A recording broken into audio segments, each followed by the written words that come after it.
ये ज्ञान योग अभेद भक्ति। पर भगवत भक्ति बहुत ही सुरक्षित मार्ग है। इसमें भगवान की कृपा के द्वारा उपासक के अवगुणों पर दृष्टि ना रख करके उसे आगे बढ़ाते हुए गिरने ना पावे। अगर गिर भी जाए तो भी उसका परिणाम महामंगलमय ही होगा। नामे भक्ता प्रणश्यति। अगर गिरता है तो कहीं न कहीं अहंकार है, नहीं तो करऊं सदा तिनके रखवारी, जिम बालक राखे महतारी। जैसे माँ अपने बच्चे की प्रत्येक क्षण सुरक्षा रखती है, ऐसे अनंत वात्सल्य समुद्र भगवान अपने भक्त की रक्षा करते रहते हैं। भक्त का स्वरूप यही है, कायेन वाचा मनसेन्द्रियैर्वा बुद्ध्यात्मना वानुसृत स्वभावात् करोति यद यद सकलम परस्मै नारायणायेति समर्पयेत। शरीर से, वाणी से, मन से, इंद्रियों से, बुद्धि से, अहंकार से, अनेक जन्मों के स्वभाव से जो जो भी हमारे द्वारा चेष्टा हो रही है, वो सब के सब परम पुरुष भगवान श्री हरि के चरणों में समर्पित करके अपने आप को समर्पित कर देना। ये शरीर मैं नहीं हूं, ये वाणी मेरी नहीं है, मन मैं नहीं हूं, बुद्धि मैं नहीं हूं, ये अहंकार अंतःकरण धर्म से स्फुरित हो रहा है, मैं नहीं हूं। स्वभाव त्रिगुणात्मिका माया के द्वारा रचा गया, ये मैं नहीं हूं। तो जो मैं बचा उसे भी भगवान के चरणों में समर्पित करना। ये तब अनुभव में आएगा। पहले वाणी से समर्पण, शरीर अर्थात क्रियाओं का समर्पण, मन अर्थात संकल्प का समर्पण, स्वभाव अर्थात प्रत्येक वृत्ति का समर्पण। तब आप खुद अनुभव कर पाएंगे कि मैं तत्व क्या है। फिर उसका समर्पण, उसका समर्पण होते ही ब्रह्म नहीं माया नहीं, नहीं जीव नहीं काल, अपनी हो सुधि ना रही, एक रहो नंदलाल। बचा एक। भक्ति में सरसता है, भक्ति में बहुत बड़ा बल भगवान के आश्रय का है। इसलिए प्रायः भक्त का पतन नहीं होता।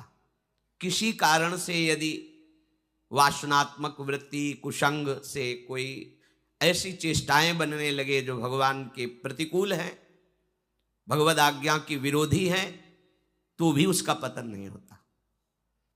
भले उसको दंड मिले, वो भी बहुत कम मात्रा में, पर भगवान उसका पतन नहीं होने देते। कृपा ही कृपा भक्ति मार्ग में है, क्योंकि इसमें भगवान कह रहे हैं कि मैं उसे साधु बनाता हूं। इसमें भगवान कह रहे हैं क्षिप्रम भवति धर्मात्मा, बहुत शीघ्र उसे धर्मात्मा पदवी प्राप्त हो जाती है, क्योंकि भगवान की नजर उस पर होती है। अहम शून्य हृदय भगवत प्रेम का अधिकारी होता है। जहां कहीं अहम होता है, भगवान उसको ठोकर लगवाते हैं। उसको लगता है कि मैं किसी योग्य नहीं, तहां भक्ति का प्रकाश उसके हृदय में भगवान कर देते हैं। जब तक अपने में कोई योग्यता समझ में आती है, तब तक अहंकार का राज्य है।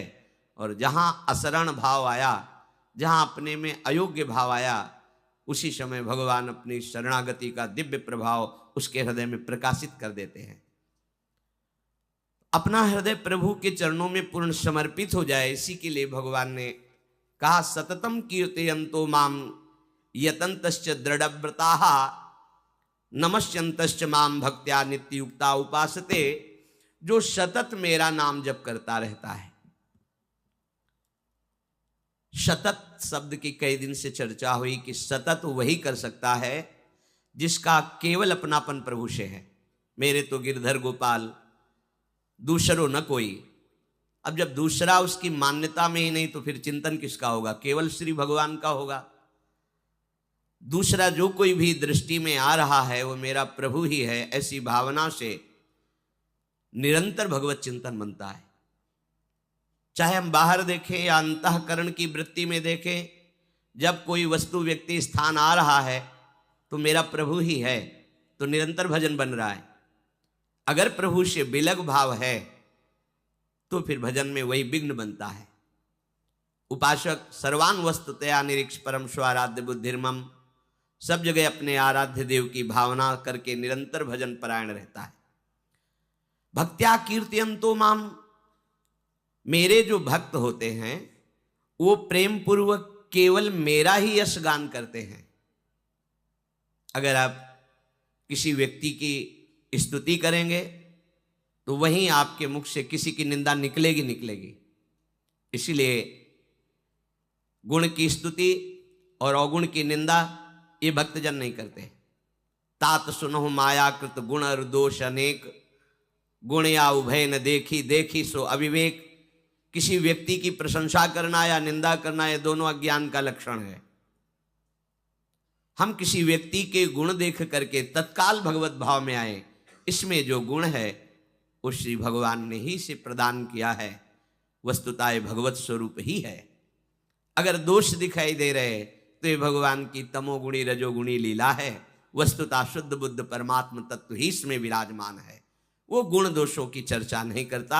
श्री भगवान कह रहे हैं भक्त्या कीर्तयन्तो माम, वो केवल मेरी ही चर्चा करते हैं। कभी नाम कीर्तन करते हैं, कभी नाम जप करते हैं, कभी मेरी लीला गायन करते हैं, कभी मेरे पदों का पाठ करते हैं, कभी मेरी नित्य सेवा में रहते हैं। वो भगवत संबंधी बातें सुनना कहना ये उनका व्यसन हो जाता है। व्यसन जैसे हम किसी नशे के बिना नहीं जी सकते, ऐसे ही हमारी आदत बन जानी चाहिए सत्संग सुनने की, भगवत कथा सुनने की। हमारी श्रवणेंद्री में इतनी भूख बढ़ जाए कि रात दिन भगवत चर्चा सुनने पर भी ऐसा लगे कि मैं सुनता ही रहूं। जिनके श्रवण समुद्र समाना, कथा तुम्हारे शुभग सरिनाना, भरे निरंतर हो ही न पूरे। जैसे बहुत सी नदियां निरंतर समुद्र में गिरती रहती पर समुद्र में कभी बाढ़ नहीं आती, ऐसे ही जिस भक्त की श्रवणेंद्री में, कानों में भगवत चर्चा विविध प्रकार की, भगवान की अवतार लीला में कहीं वीर रस है, कहीं हास्य रस है, विभिन्न रसों की ये वार्ता रूपी नदियां उनकी श्रवणेंद्री में बराबर जा रही, पर उनको तृप्ति का अनुभव नहीं होता। ऐसा लगता है और सुने और सुने। वाणी से जितनी भी बातें निकले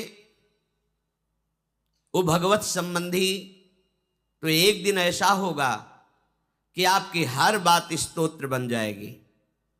जिसने अपने जीवन को प्रभु के चरणों में समर्पित कर दिया, उसका चलना प्रभु की परिक्रमा मानी जाती है। एक एक कदम जो परिक्रमा में फल मिलता है, वो जहां भी चलता है उसको परिक्रमा का फल मिलता है।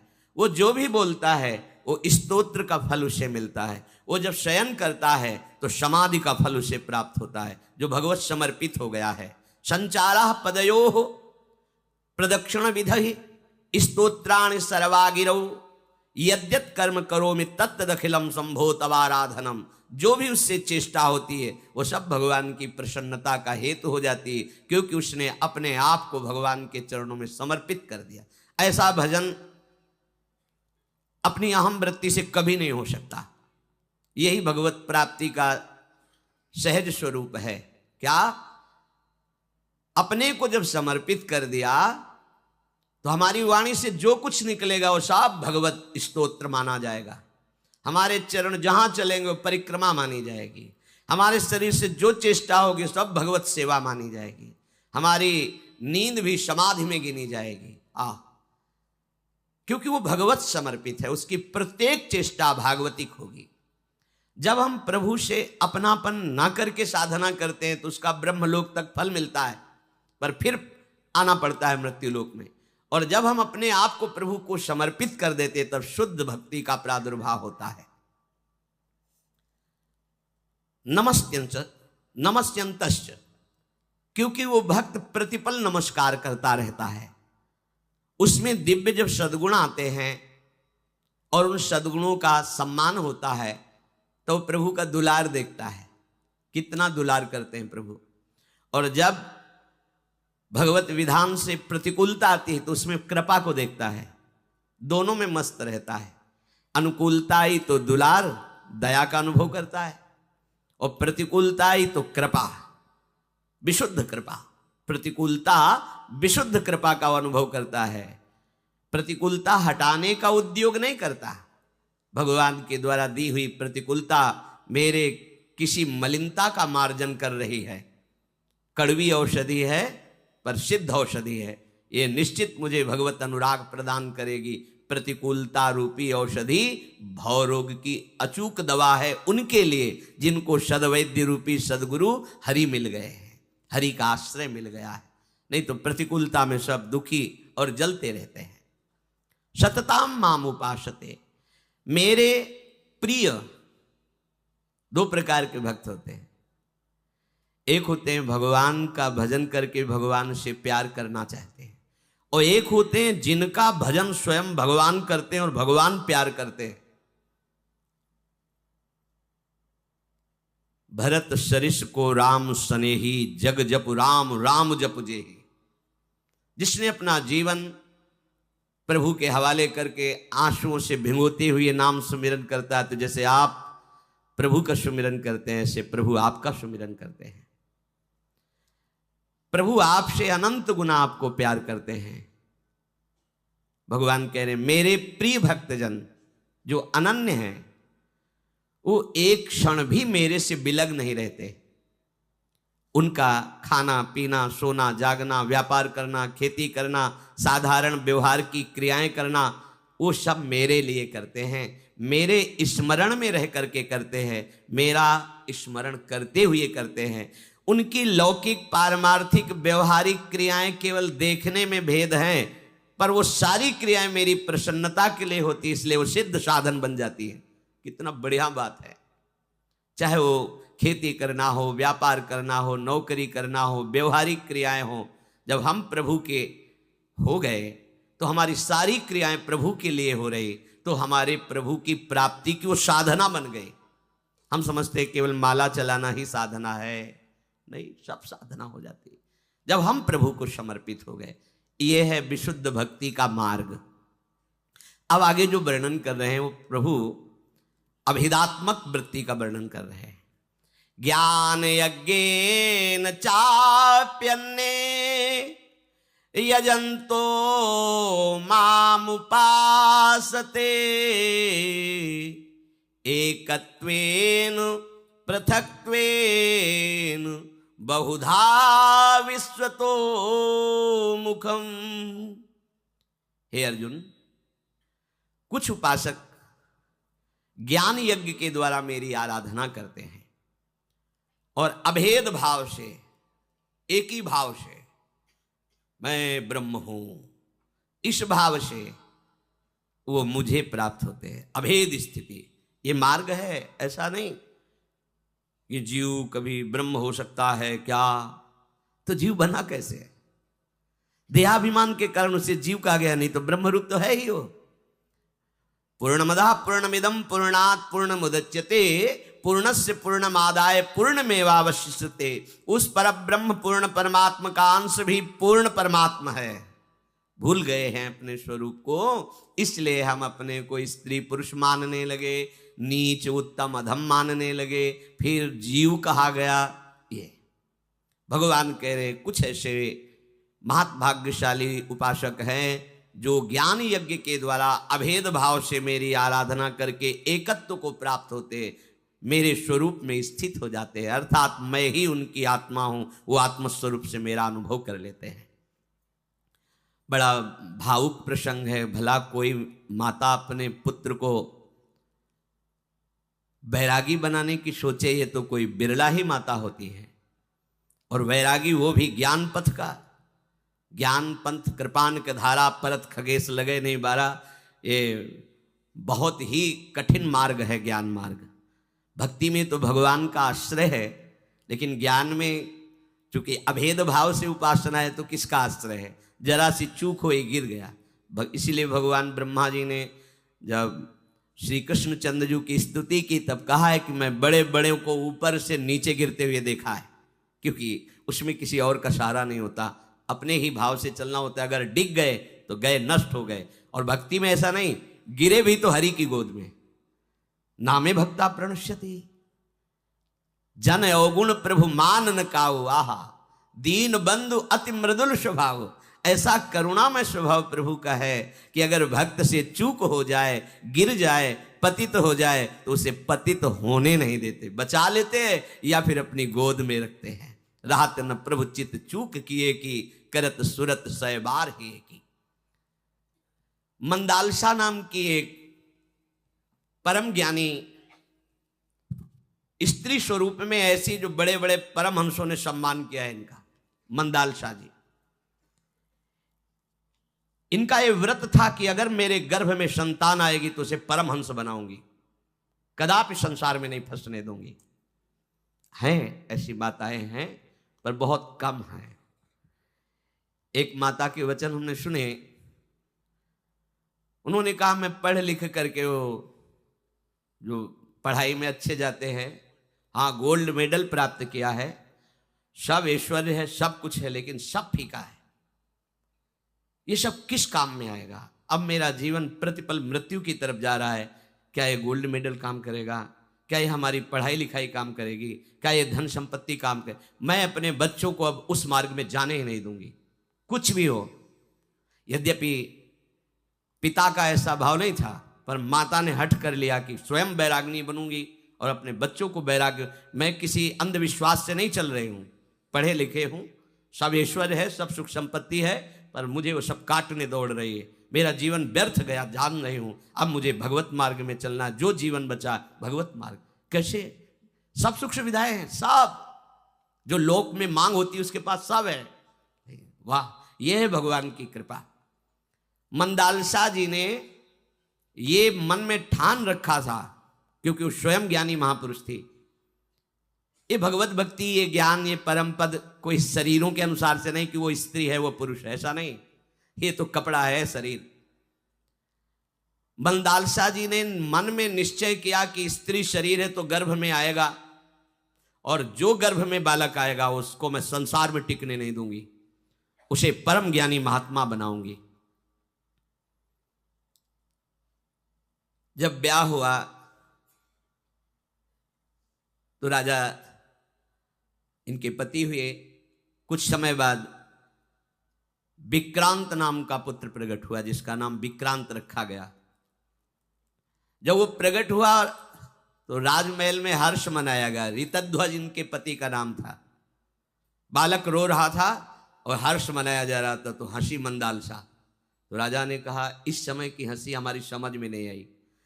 बोले, ये जीव रो रहा है और तुम उत्सव मना रहे हो, इसका रोना मिटाना है मुझे। दोबारा कभी ये किसी माँ के गर्भ में ना जाए और ये कभी रोए ना। मुझे ऐसे बालक को बनाना है। ये तुम्हारे हर्षनाद से कुछ नहीं, तुम हर्षित हो, ये रो रहा है, मुझे इसकी परवाह है, इसका रोना मिटाना है, इसका जन्म मरण मिटाना है। मैं इसलिए हंस रही हूं कि उसकी बात कोई समझ नहीं रहा, वो क्यों रो रहा है। ये मेरे गर्भ से पैदा हुआ, मेरा अधिकार है इस पर, और मैं इसे वैसा बनाऊंगी कि कभी रोने लायक न रहे, इसका रोना मिट जाए। बलिहारी है ऐसी माँ की, कोई बिरला ही माँ होती है ऐसी। कुछ दिनों बाद सुबाहु नाम का पुत्र हुआ, फिर तीसरा शत्रुमर्दन नाम का पुत्र हुआ। ये तीनों जब बात समझने लायक हुए, तब तक किसी से मिलने नहीं दिया, किसी से मिलने नहीं दिया, किसी को स्पर्श नहीं करने दिया। स्वयं सेवा की, महल का दरवाजा बंद, और केवल स्वयं राजा से कहा कि अगर आप हमें प्रेम करते हैं और हमारा अधिकार मानते हैं अपने पर, तो हमारी ये प्रार्थना है कि आप इनको दुलार नहीं करेंगे, इनको परिचय नहीं बताएंगे कि मैं तुम्हारा पिता हूं। मैं इनको शिक्षा दूंगी। किसी को देखने नहीं दिया, किसी से मिलने नहीं दिया, और बचपन से ही संस्कार डाले। जब कुछ समझने लायक हुए तो बैठ करके समझाया। कहा, बेटा, ये जो तुम इस संसार में आए हो ये दुखमय है। दिखाई देता है रमणीय, रमणी माने बहुत अच्छा, मानो सुख मिलेगा। रमणी, मैं इसको भोगूं तो सुख मिले, मैं इसमें रमण करूं तो सुख मिलेगा। पर बेटा है ये अभद्र। अभद्र माने दुख रूप, मृत्यु रूप, नाश, चिंता, भय, शोक, विषाद, नाना प्रकार से। मेरी आज्ञा है, अभी भले तुम्हें अनुभव ना हो, पर तुम इस रमणीय संसार में कभी फंसना नहीं। देखो बेटा, कोई ऐसा पदार्थ इस सृष्टि का नहीं है जिसे भोगने के बाद तुम्हारे हृदय से निकले कि मैं परम सुखी हो गया। ये जो बाल्यावस्था है, ये प्रायः कल्पित क्रीड़ा में, खेल में, चपलता में व्यतीत कर दी जाती है। और युवावस्था जब आती है तो मन बहुत ही उन्मत्त हो जाता है। ये स्त्री शरीर आदि या पुरुष शरीर आदि भोगों की तरफ आकर्षण से युक्त होकर पूरा का पूरा यौवन अवस्था भोगों में व्यतीत हो जाती है। जब वृद्धावस्था आती है तब इंद्रियों में भोग शक्ति नहीं रहती और मन पूर्व संस्कारवश भोगों की चाह से भर जाता है, शरीर जर्जर होने लगता है। उस समय केवल दुख ही दुख रहता है, क्योंकि इंद्रियों से भोग नहीं सकता और भोग वासना जलाती रहती है। फिर वृद्धावस्था के बाद मृत्यु आती है, फिर महान दुख से जिस शरीर और भोगों को भोगा उनको छोड़कर फिर अपने कर्मों को भोगता हुआ नई योनि को प्राप्त होता है। इस संसार में एक भयानक नदी बह रही जिसका नाम है तृष्णा। तृष्णा भोगे हुए भोग को बार बार भोगने की इच्छा, इसे तृष्णा कहते हैं। बेटा, इस नदी में एक बार जो गिर गया और निकल नहीं पाता है। सच्ची बात, जो एक बार भोगों में उतर गया फिर कितना भी ज्ञान विज्ञान लगाए, बार बार वृत्ति उन्हीं भोगों की तरफ जाती है, बार बार भोगे हुए भोग को भोगता है, हाथ लगता कुछ नहीं, बस एक तृष्णा बढ़ती चली जाती है। ये इतने प्रबल प्रवाह से वेग से बहती है तृष्णा रूपी नदी कि कब हमारी आयु नष्ट हो गई पता नहीं लगता। भोगते भोगते 50 वर्ष व्यतीत हो जाते हैं और रोज नई तृष्णा, रोज नए भोगने का भाव। बेटा, ये क्षुधा पिपासा, ये हर्ष शोक, ये 5 इंद्रियों का ग्राह रूपी टक्कर, ये सदैव जीव को भोगना पड़ता है जो इस नदी में गिर गया। इसलिए तुम धैर्यवान बनो, अर्थात कभी किसी इंद्री के भोग को मत भोगना, और वैराग्यवान बनो, अर्थात भोगों में सुख है ही नहीं ऐसा हृदय से निश्चय करो। ये तृष्णा रूपी नदी को तुम्हें पार करना है। काम रूपी इसमें सैकड़ों जंतु ऐसे भरे हैं कि लील जाते हैं, लील जाते, बेसुध मूर्छा जैसे आ जाए, ऐसे समय नष्ट हो गया, होश ही नहीं आया, पूरी जवानी निकल गई भोगते हुए भोगों को। ये आपत्तियों का, दुख का घर है। इसमें केवल दिखाई देता है सुख है दुख, इसमें दिखाई देता है संपत्ति, लेकिन विपत्ति ही है। बेटा, कभी अहंकार मत करना। अहंकार शून्य मन से ही ब्रह्मानंद का अनुभव होता है। अहंकार शून्य मन से ही ब्रह्मानंद का अनुभव होता है। अहंकार शून्य में विकार उत्पन्न ही नहीं होता। कितनी दुर्लभ बात। जैसे हाथियों से सेना रूपी तरंगों का उद्वेलित होना, समर सागर को अपने बल विक्रम के द्वारा पार करना, ऐसे ही ये वैराग्य का मार्ग है। ये बड़े बड़े मत वाले हाथियों की सेना है। काम क्रोध लोभ मोह मद मत्सर, तुमको विजय पाना है, कदम पीछे नहीं हटाना है। पक्ष कोई कमजोर नहीं है, ना अपना ना विपक्ष। अपना इसलिए कमजोर नहीं कि चाहे ज्ञान मार्ग हो चाहे भक्ति मार्ग हो, गुरु के ज्ञान का बल होता है, गुरु की कृपा का बल होता है। हमें कोई परास्त नहीं कर सकता है। यदि हम अहंकार का बल लिए हैं तो हार जाएंगे, और यदि गुरु कृपा का बल है तो कोई परास्त नहीं कर सकता।